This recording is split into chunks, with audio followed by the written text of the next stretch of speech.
let's introduce our first reader, and that is Miriam O'Neal. Please welcome her.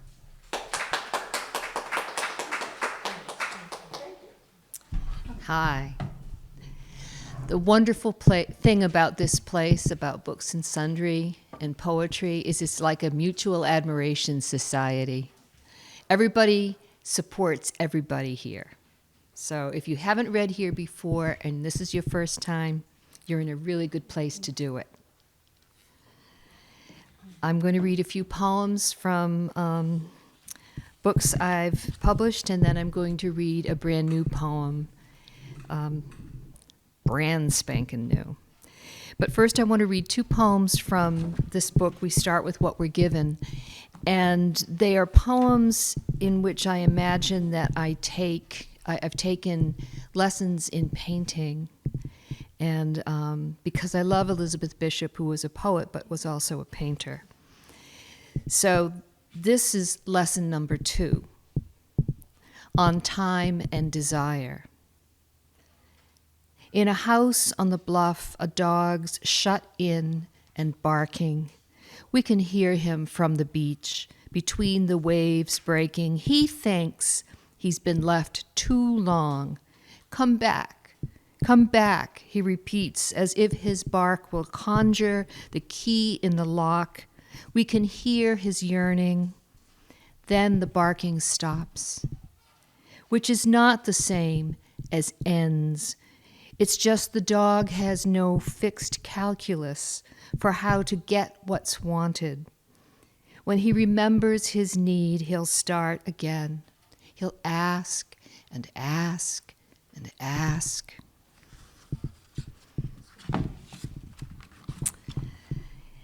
And as I was looking at Elizabeth Bishop's artwork, I have a collection of a book of her collected artwork reproduced. I noticed how she dealt with distance, and I thought about the few lessons I ever took, art lessons I ever took, and how distance was determined or created on the page.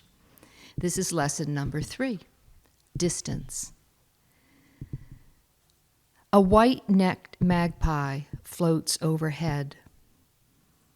One sense of distance can be achieved by 2 lines drawn diagonally. If, as they move across the page, the space between them diminishes to a thread. This will lead the eye deep into the field, or to the stone walls that frame the groves, or the green shadows where now the magpie mutters like a priest in his confessional. Who does not need forgiveness? The instructor demonstrates how horizontal lines drawn parallel define what's near and what the eye might imagine by bending light. Here, the threshold of my door.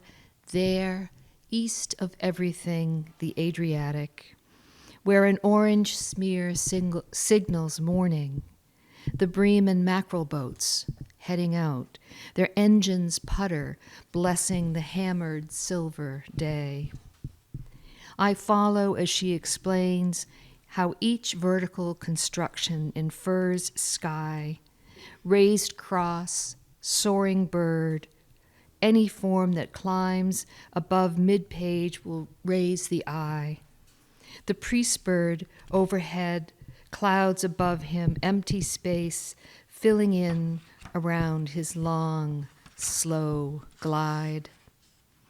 I want to see what the bird sees, to float on wood and taffeta, like the locksmith of Sabal. But I'm anchored here, midlife, mid-page. Tomorrow, wind. I should tell you that the locksmith of Sabal was a real person who took it upon himself to design wings made of wood and taffeta and tried to fly. He was the first European to fly. Real person as opposed to Icarus and his father. So you always learn something. Poetry has a lot to give you. So I'm going to read one more poem. William Carlos Williams went through, everybody knows I Ate the Plums. This is just to say I Ate the Plums, but there are so many other William Carlos Williams poems. And he had a very difficult last part of his life. And he wrote a very dark poem called Asphodel, that greeny flower, which was a confession to his wife about broken promises.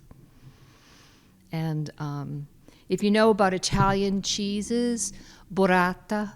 Has anybody heard of burrata? Oh, burrata. Anyway, traditionally, it's wrapped in asphodel leaves. And there's something about the promise in that little pocket. The man at the deli counter in Santa Franca shakes his head, no, when I ask for burrata wrapped in asphodel. I can tell he's sorry he can't say yes. He knows that I know what he's being asked. For that soft sack of mozzarella full of creamy curds, strapped and knotted with thin green leaves that smell of spring. Forse a lunedì. Ti fermi a lungo, he asks, and now it's my turn to show sadness. Solo sabato. Then, as if in apology, he wraps a slab of salty and firm ricotta solata for me to crumble on my fresh greens. His fingers touching mine as he passes his consolation prize across the counter. His thick brows and mustache twitch as he smiles his sorrow. Mi dispiace. And I smile back. Non fa niente. La promessa volta, I respond, which sounds like I am making a promise to return, which is the promise I would like to make. Thank you.